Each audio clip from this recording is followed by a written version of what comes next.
आणि आताच्या क्षणाची एक मोठी बातमी समोर आली आहे। शिवसेनेच्या सर्व 6 बंडखोर खासदारांच्या बाबत लोकसभा सचिवालयाचा एक महत्त्वाचा निर्णय समोर आला आहे। सर्व 6 खासदारांच्या शिंदेंच्या शिवसेनेतील विलीनीकरणाला लोकसभा अध्यक्षांनी मंजुरी दिलेली आहे। बुलेटिन जारी करत लोकसभा अध्यक्षांनी याला मंजुरी दिलेली आहे। एक अत्यंत महत्त्वाची बातमी आपण बघतोय। 6 बंडखोर खासदारांच्या विलीनीकरणाला अखेर ओम बिर्ला यांनी मंजुरी दिलेली आहे। आता जे बंडखोर खासदार ठाकरे गटातून शिवसेना शिंदे गटामध्ये गेले होते त्यांच्या विलीनीकरणाला अधिकृत मंजुरी मिळालेली आहे। ज्यावर ठाकरे गटाने आक्षेप घेतला होता त्या 6 खासदारांच्या विलीनीकरणाला यावेळेस लोकसभेच्या अध्यक्षांनी शिक्कामोर्तब केलेला आहे।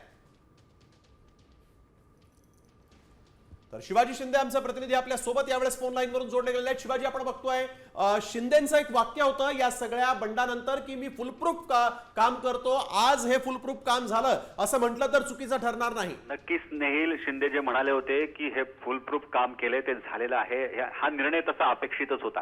6 बंडखोर खासदारांच्या विलीनीकरणाला आज लोकसभा अध्यक्षांनी हे निर्णय दिलेला आहे। त्या लोकसभा सचिवालयाने हा निर्णय दिलेला आहे। संध्याकाळी 6च्या नंतर हा निर्णय अपेक्षित होता आणि या सर्व 6 खासदारांना शिंदेंच्या शिवसेनेतील विलीनीकरणाचा लोकसभा अध्यक्षांची मंजुरी दिली गेलेली आहे।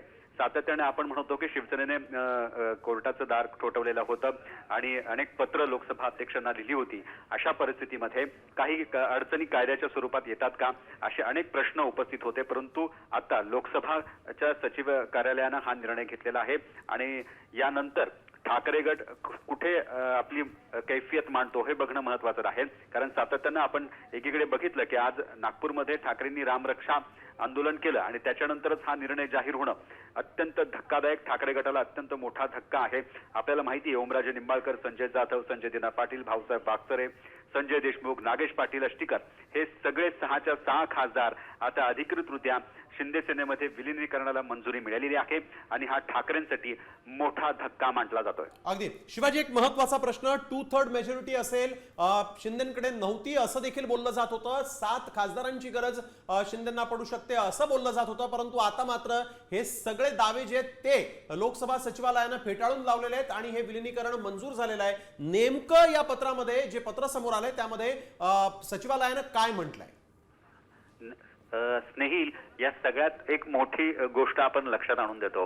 परवाच आपण बघितलं की अमित शहा यांच्याबरोबर शिंदेंची 1-on-1 बैठक झाली होती। एकूणच या सगळ्या निर्णय काय लागणार हे अपेक्षित होतच शिंदे गटाला आणि तोच निर्णय जवळपास लोकसभा सचिवालयाने दिलेला आहे। सातत्यानं आपण म्हणत होतो किंवा ठाकरे गटाकडून आरोप होत होते की या बंडखोरांना विलीनीकरण करता येत नाही कारण 2/3 मेजॉरिटी नाही, परंतु सातत्यानं जे ठाकरेंचे जे खासदार आहेत त्या खासदारांपैकी 6 खासदार फुटले, याला कुठेतरी आता मंजुरी मिळालेली आहे आणि हा ठाकरेंसाठी मोठा धक्का मानला जातो।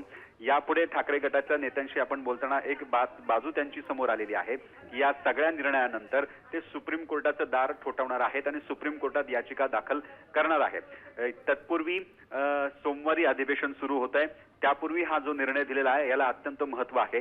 यानंतर ठाकरे गटाचे अनेक जे खासदार आहेत राहिलेले, अरविंद सावंत असू दे किंवा देसाई असू दे, हे सगळे पुन्हा एकदा लोकसभा अध्यक्षांची भेट घेणार आहे। हा निर्णय कसा चुकीचा आहे याबाबत बोलणार असल्याची माहिती ठाकरे गटातल्या नेत्यांनी दिलेली आहे, परंतु अधिवेशनाच्या आधी हा निर्णय मोठा आहे जो ठाकरे गटाला धक्कादायक आहे। बिलकुल, धन्यवाद शिवाजी आपण दिलेल्या सविस्तर माहितीसाठी।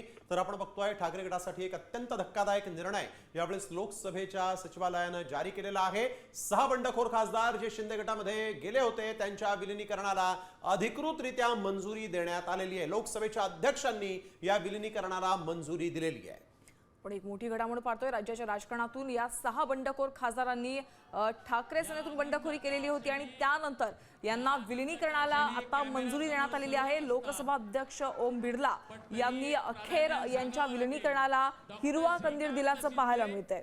अगदी अत्यंत महत्त्वाची खरं तर ही बातमी महाराष्ट्राच्या राजकारणातली, कारण ज्या शिवसेनेच्या 6 खासदारांनी बंडखोरी करत थेट शिंदेंच्या गटामध्ये प्रवेश केला होता, हे यांना प्रवेश देताना खरं तर हे विलीनीकरण जे त्याच्यावर आक्षेप ठाकरे गटाने घेतला होता। ओम बिर्ला यांना पत्र दिलं होतं, त्यांची भेट घेतली होती, त्यांच्यासोबत चर्चा केली होती आणि तरी देखील आपण बघतोय 6 बंडखोर खासदारांच्या विलीनीकरणाला ओम बिर्ला यांच्या सचिवालयाने अखेर मंजुरी दिलेली आहे। त्यामुळे आता शिंदेंचं संख्याबळ जे आहे ते मात्र वाढल्याचं इथं पाहायला मिळत आहे। आता शिंदेकडे 13 खासदार अधिकृतरित्या असणार आहेत। शिंदेच्या शिवसेनेचे आता 13 खासदार झालेले आहेत। एनडीए मध्ये शिवसेना शिंदे गट जो आहे तो यावेळेस 3ऱ्या क्रमांकाचा मोठा पक्ष झालेला आहे। लोकसभा सचिवालयाचा हा मोठा निर्णय या ठिकाणी आलाय। ज्या 6 बंडखोर खासदारांनी शिंदे गटामध्ये प्रवेश केला होता त्या विलीनीकरणाला अखेर मंजुरी मिळाली आहे।